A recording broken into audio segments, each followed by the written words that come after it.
네, 유승민 작가와 함께합니다. 어서 오세요. 안녕하세요. 자, 오늘 어떤 뉴스인가요? 네, 오늘은 그 오송 참사 1주기에 남은 과제들에 대한 이야기입니다. 1년이 됐군요. 예. 그 정확히 1년 전 오늘 그 충북 청주 오송읍의 궁평 2 지하차도에서 시민 14명이 세상을 떠났습니다. 네. 토요일이었는데요. 예. 출근하는 사람도 있었고 이제 여행 가는 사람도 있었는데 그 하천이 범람하면서 시내버스를 포함해 차량 17대가 침수됐습니다.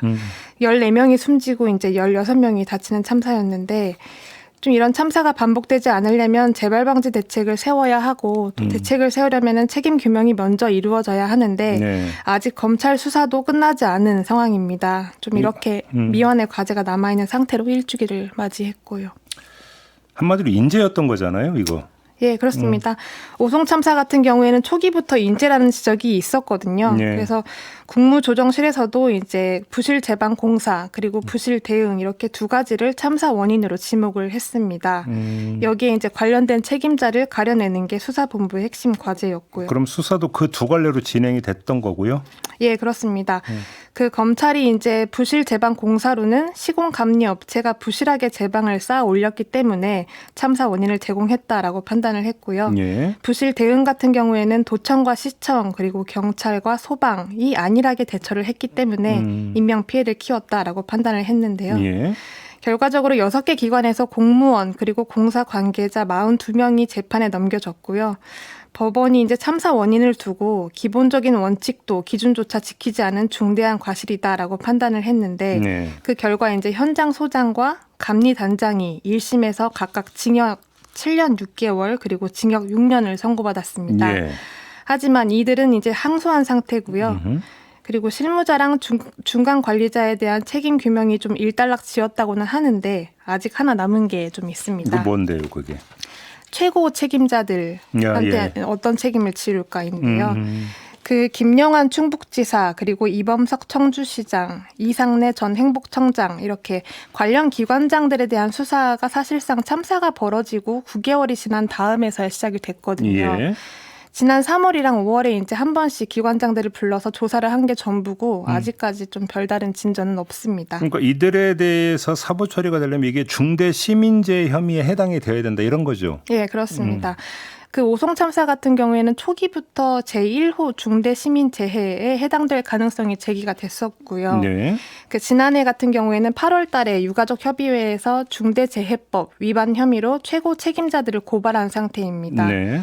이 중대 시민 재해라는 거는 공중 이용 시설의 설계 그리고 제조, 관리상 결함으로 사망자가 1명 이상 발생한 재해를 의미하는데요. 네. 재해 발생 원인이나 아니면 피해 규모를 봤을 때 오송 참사 같은 경우는 중대 시민 재해에 해당된다는 분석은 굉장히 많습니다. 만약에 이제 중대 시민 재해에 해당될 경우에는 중대재해처벌법에 따라서 경영 책임자, 그러니까 여기서는 기관장들이 모두 처벌 대상에 오를 수 있습니다. 근데 좀 수사가 참사가 벌어진 지 1년이 됐는데 딱 한 번씩 소환 조사만 하는 게 다다. 예. 왜 이렇게 더딘 거예요, 그러면? 아무래도 이게 기관장들의 책임을 물을 수 있는 법적 근거를 찾는 게 좀 쉽지 않다는 이유였습니다.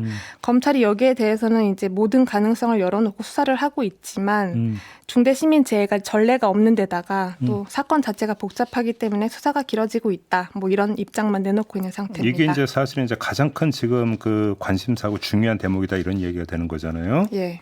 음. 사실 유가족들이 기대하는 것도 같은 맥락인데요. 이 오송 참사가 이제 중대 시민 재해 1호이자 또 마지막이었으면 좋겠다라고 말씀을 하시고 계시고 예. 재난 참사 같은 경우에는 이제 매년 반복이 되고 있는데 그 고리를 끊어내야 하는 상태고 이제 기관장들한테 책임을 물렸을 때 그 생길 수 있는 변화에 좀 기대를 걸고 있는 것 같습니다. 알겠습니다. 관련해서 한번 유족들의 입장 한번 들어보도록 할까요? 예. 뭐 신중하게 지금 접근하고 있다 뭐 그렇게 얘기를 하시는데 전례가 없으면 전례를 만들어야죠.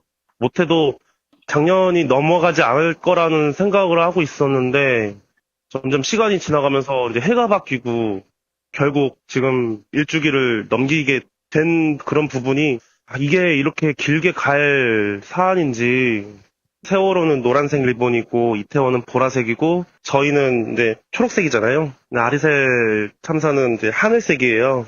네, 이렇게 또 색깔이 계속 늘어나는 거 보고 마음이 많이 무겁고 언제까지 이렇게 리본을 달고 다녀야 되나 그런 생각도 들고 정말 바뀌는 게 하나도 없는 것 같아요.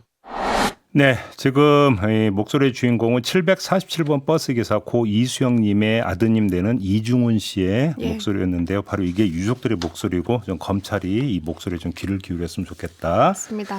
이런 말씀을 드리면서 오늘 6분 집중은 마무리하도록 하겠습니다. 유승민 작가와 함께했습니다. 고맙습니다. 감사합니다.